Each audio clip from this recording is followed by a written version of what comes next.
Last day of preparations for the Hamilton Tiger Cats before they take on the Toronto Argonauts in Sunday's East Final. I'm here with the Spec Steve Milton. We'll start with the news, Steve. I think the biggest news of the day comes out of Toronto, where their middle linebacker Robert McCune, second in the league in tackles, is out for this game, injured. They'll replace him with Nathan Horton. The difference in size is remarkable. McCune's about 245, Horton's about 215.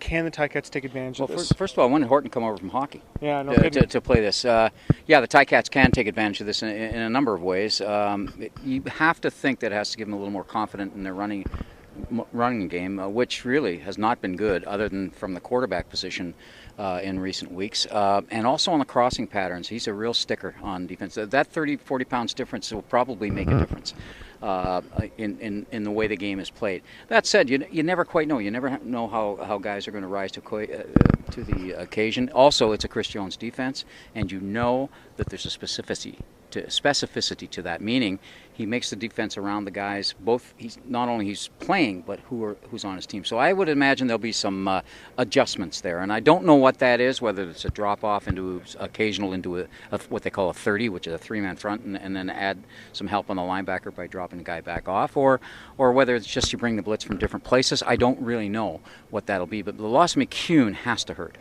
The Ticats, I think, are going to stay here. We know they're going to stay here overnight. They're going to stay in the Skydome Hotel. Kent Austin talked about the fact that I think they're treating this very much like a road game and going through their normal preparation that they would as if they were on the road. Yeah, and I think that's wise. And I think the other thing in that, and maybe he didn't even know, this is going to be horrific. And this is a recommendation to everybody from Hamilton that's coming in. Come in early. Remember, tomorrow is the Santa Claus Parade. There's a Raptor game as well. There's a Raptor game in the immediate vicinity. So parking and basically traffic are going to be a problem. I don't think you want any distractions like that coming in. Plus, you're coming in early. It's an afternoon game. It's about probably the same distance as it is up to Guelph. So maybe they're getting out of their sort of rhythm on that one. But the players that you and I have talked to, including a couple that live in Toronto, are very, very happy about this. They seem to like it, and they're staying actually right behind us in the hotel here.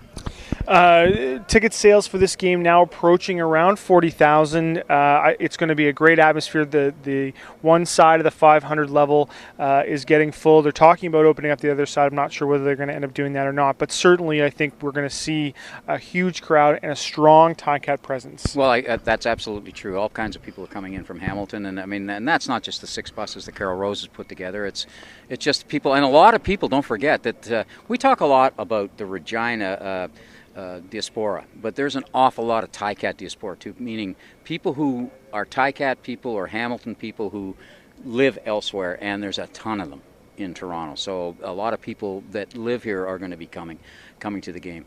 I think it's just great for Southern Ontario at all kinds of levels. I think it's good for the high school ball here. I think it's good for the college ball here. It's definitely good for the CFL, and it's good for these two franchises. There's a real buzz around here, and I'm afraid to say this, but Rob Ford added to some of that buzz. I don't think anybody right now is unaware that the Toronto Argonauts are playing in a very big game tomorrow, and there's been a lot of times when the entire city's been unaware of them. Now nobody can claim that they don't know about this game.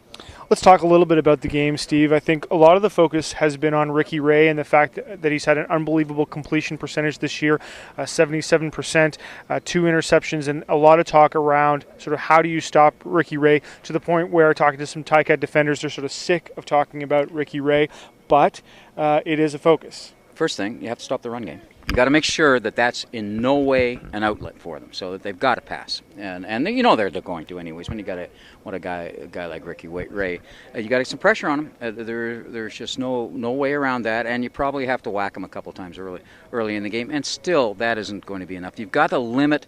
And you had a very good statistic in your piece earlier this weekend that the Argos lead the league in YACs. YAC meaning yards after catch. You've got to make the tackle. That might be the best way to stop Ricky Ray, is make the tackle now. And on the three guys, I think that can really kill you on that, of course, are Owens. And I'm a great Andre Dury fan. I really believe in that guy, and of course Inman. They're all fantastic after the catch. You've got to eliminate any broken tackles. They're going to beat you once in a while, but you can't let them juke you. And you really, if you get a hand on them, got to come down. It's got to be a lot of wrapping in this game. Yeah, a lot of sure tackling, I think, is a huge issue for this game. Simone Lawrence, Jamal Johnson, I think, sure tacklers, generally speaking. Courtney Stevens been good in that regard, but I think wrapping up those guys. I mean, Ricky Ray's pass yards per attempt is not that great, but his completion percentage is amazing. So I think that's definitely key. For the Ticats, I mean, we're going to talk about Henry Burris. I know he hates the good Hank, bad Hank thing, but at the same time, if he plays well in this game and does not turn the ball over, they will win. They'll win this game. I mean, that's my feeling. And now I'm not saying if he doesn't play well that they won't, but part of Henry's arsenal, just like every quarterback, is how everybody else is. And boy, to me, you've got to establish Gable, and you've got to establish that running game early, and not just count on Dan Lefevre coming off the bench to get the running game going. You're a lot farther along now than when you're game planning for the conference semifinals and during there. This is a very fine football team here. We talked about there being no room for error against Montreal. It's double here against this team. This team kind of walks on air. They're the defending champions, and they're having a chance to show themselves as defending champions in front of 40,000 people. Yeah, I think the big thing with the Ticats is that they've been, last season Henry had to play well for them to win. This year they've been able to get away with him not playing well. They've won 4 games with more turnovers than the opposition, but you're getting to the point in the season now where you're just not going to get away with that. They turned the ball over 4 times last week against Montreal. 3 of those turned into 0 points, and the defense has been phenomenal. They're first in the league in terms of the least amount of points allowed off turnovers, but against a good team, against Ricky Ray, if you give them opportunities with a short field, they are going to destroy you. Right, that's absolutely true. And when you talk about short field, it also brings up the return game and the kicking game as well. I mean, there's no doubt that Swayze has a stronger leg than the Hamilton kickers, particularly on kickoff when you measure it against Luca Conji. Now, that means that the run back guys there's probably a 10 or 15 yard difference that you're starting with right away.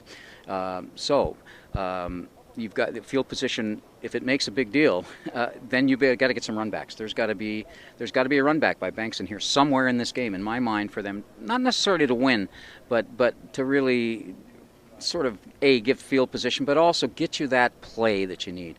It's going to be a couple of big plays, whether they're defensive or offense, that probably ultimately, when you add everything up, are going to decide this game.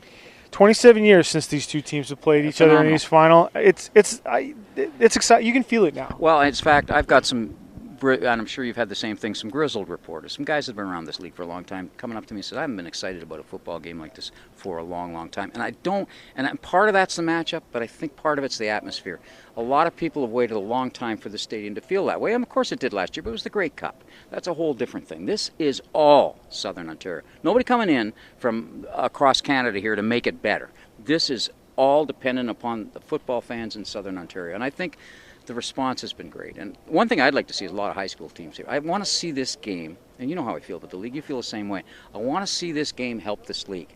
And that can happen if young players get enthused by it. If it's a great game, if the media covers it well, and covers it again on Monday and Tuesday, not just dies on Sunday.